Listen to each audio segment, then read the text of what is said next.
꾼과인 그리고 신생가치 창출의 경제학 지속 가능한 번영을 향하여 우리 언어 속에는 미묘하지만 결정적인 의미의 차이를 담고 있는 단어들이 있습니다. 겉보기에는 같아 보이지만 파고들면 전혀 다른 가치 지향을 보여주는 단어들입니다. 대표적인 예가 장사꾼과 기업인, 정치꾼과 정치인, 종교인과 신앙인입니다. 이들은 단순히 직업의 영역을 넘어 세상을 바라보고 행동하는 근본적인 태도와 철학의 차이를 드러냅니다.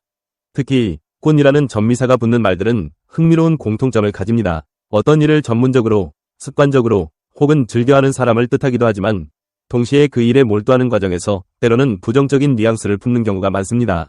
농사꾼은 농부를 낮잡아 부르는 말이고 낚시꾼은 낚시를 즐기는 사람을 지칭하지만 남봉꾼이나 사기꾼처럼 부정적인 의미로 굳어진 경우도 있습니다.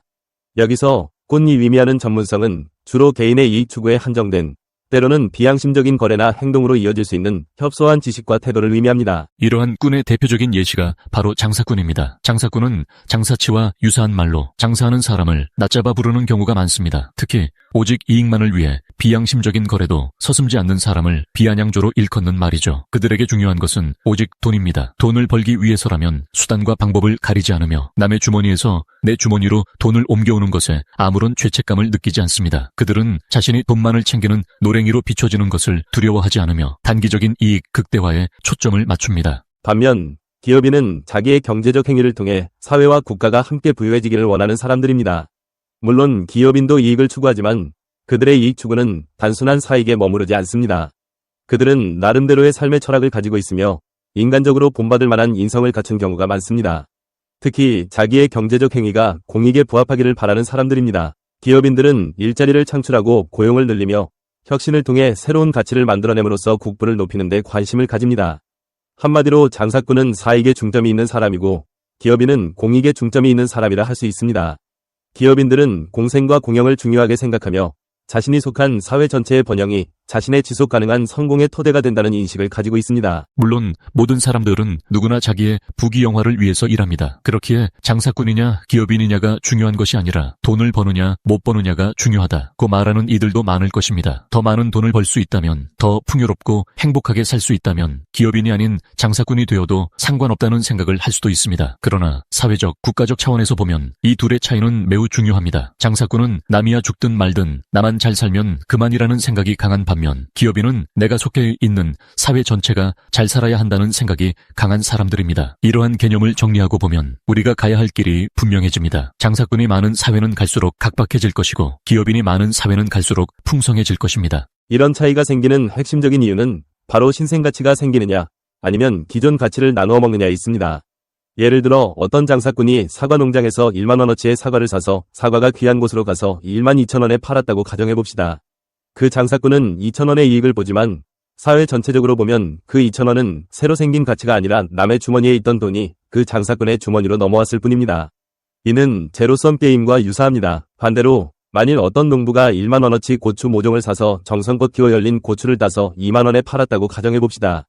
사회적 차원에서 볼 때 1만원이 2만원으로 2배나 돈이 불어난 것입니다. 이중 모종값 1만원을 공제하고 나면 나머지 1만원은 새로 생긴 가치가 됩니다. 이것이 바로 신생가치입니다. 모든 사회, 모든 국가는 바로 이 신생가치가 많으면 성장하고 신생가치가 없거나 적으면 후퇴합니다. 이는 매월 새로운 생활비를 충분히 조달하는 집은 살림살이가 무난하지만 새로운 생활비를 적게 조달하거나 아예 조달하지 못하는 집은 굶주리게 되는 이치와도 같습니다. 이처럼 신생가치의 창출은 개인과 국가를 살찌우는 보약 중에 최고 보약입니다. 고전 경제학의 아버지로 불리는 애덤 스미스는 국부론에서 개인의 이기적인 경제활동이 보이지 않는 손에 의해 궁극적으로 사회 전체의 부를 증진시킨다고 주장했습니다. 그의 이론은 시장경제의 효율성을 강조하며 자유로운 경제활동을 옹호하는 근거가 되었습니다. 그러나 아담 스미스의 보이지 않는 손은 단순히 이윤만을 쫓는 장사꾼의 행위를 정당화하는 것이 아니라 시장 내에서 공정한 경쟁과 도덕적 제약이 있을 때 작동하는 원리임을 간과해서는 안 됩니다. 즉, 기업인처럼 사회적 책임감을 바탕으로 새로운 가치를 창출하려는 노력이 뒷받침될 때 비로소 보이지 않는 손이 긍정적으로 기능할 수 있다는 것이죠. 현대 경제학에서 혁신과 기술 진보가 경제 성장의 핵심 동력으로 강조되는 이유도 바로 이 신생가치 창출과 맥을 같이 합니다. 노벨 경제학상 수상자인 폴 크루그먼은 그의 저서에서 생산성 증가와 혁신이 국가의 장기적인 번영을 결정한다고 역설했습니다. 단순히 기존의 파일을 나누어 먹는 것이 아니라 새로운 파일을 만들어내는 기업가 정신이 중요하다는 것이죠. 예를 들어 20세기 초 자동차 산업의 선구자 헨리 포드는 단순히 자동차를 비싸게 파는 장사꾼이 아니었습니다. 그는 대량 생산 시스템인 포디즘을 도입하여 자동차의 생산 단가를 획기적으로 낮추고 일반인도 자동차를 소유할 수 있게 만들었습니다. 이 과정에서 수많은 일자리가 창출되었고 관련 산업이 발전했으며 궁극적으로 미국 사회 전체의 생산성을 높이는 신생가치를 만들어냈습니다. 그의 혁신은 개인의 부를 넘어 사회 전체의 번영에 기여한 기업인의 전형적인 사례라고 할 수 있습니다. 이러한 신생가치 창출의 중요성을 이해한다면 우리가 아무리 적은 돈이라도 어디에 투자해야 할지 명확해집니다. 단순히 이 주머니에서 저 주머니로 돈을 옮겨가기만 하는 다단계 피라미드 판매, 매점 매석, 도박이나 도박과 다름없는 주식 투자 같은 곳에 돈을 투자할 것이 아닙니다. 대신 새로운 기업을 일으키고 일자리를 창출하며 혁신적인 기술을 개발하는 데 투자해야 할 이유가 바로 여기에 있습니다. 이는 개인의 부를 넘어 사회 전체의 번영에 기여하는 투자이며 지속 가능한 성장을 위한 필수적인 선택입니다.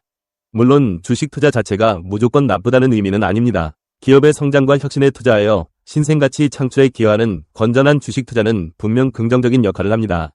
하지만 단기적인 시세 차익만을 노리고 기업의 본질적 가치나 사회적 기여와 무관하게 오직 투기적으로 움직이는 도박 같은 주식 투자는 사회 전체의 신생가치 창출에 기여하기보다 기존의 부를 이동시키는 역할만을 할 뿐입니다. 경제 영역뿐만 아니라 정치와 종교 영역에서도 꾼과 인의 차이는 극명하게 드러납니다. 정치꾼은 오직 자신의 권력 유지와 이익만을 위해 행동하며 대중을 선동하고 분열시키는데 주저함이 없습니다. 그들은 국민의 삶의 질 향상이나 국가의 장기적인 비전보다는 당장의 지지율과 개인적인 영달에만 관심이 있습니다. 이들은 새로운 정책을 통해 사회적 가치를 창출하기보다 기존의 사회적 갈등을 이용하여 자신의 정치적 입지를 강화하려는 경향이 강합니다. 반면 정치인은 국민 전체의 행복과 국가의 발전을 위해 헌신하며 때로는 자신의 희생을 감수하고서라도 올바른 정책과 비전을 제시합니다. 그들은 사회적 갈등을 조정하고 통합하며 미래 세대를 위한 지속 가능한 발전을 도모합니다. 이들은 새로운 법과 제도를 통해 사회적 신뢰를 구축하고 국민들의 삶의 질을 향상시키는 데 기여하는 신생가치를 창출합니다.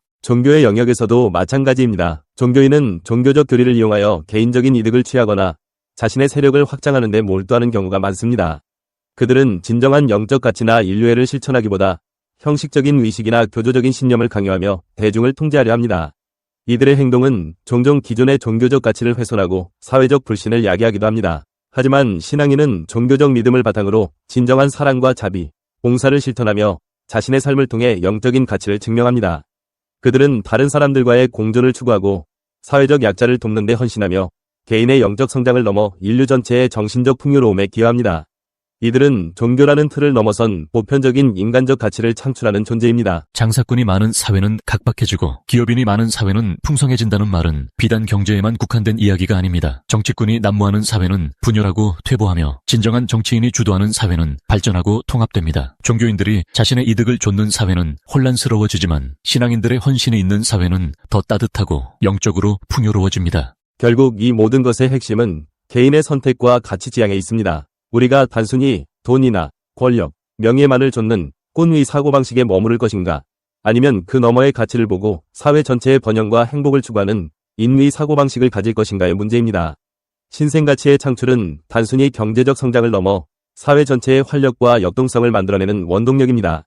이는 단순히 돈을 옮기기만 하는 장사꾼의 생각보다 혁신과 창조를 통해 새로운 가치를 창출하는 기업인의 생각을 가져야 할 이유가 바로 여기에 있습니다. 우리 모두 이 점을 잊지 말아야 합니다. 각자의 자리에서 꾼이 아닌 인의 자세로 임할 때 우리는 비로소 지속 가능한 번영과 진정한 행복을 누릴 수 있는 사회를 만들어갈 수 있을 것입니다. 당신은 당신의 삶에서 꾼으로 살아가고 있습니까? 아니면 인으로 살아가고 있습니까? 이 비디오가 유용했다면 좋아요와 구독 버튼을 눌러주세요. 행복한 삶을 위한 더 많은 팁을 공유할 테니 계속해서 성필원 채널을 검색해주세요. 감사합니다.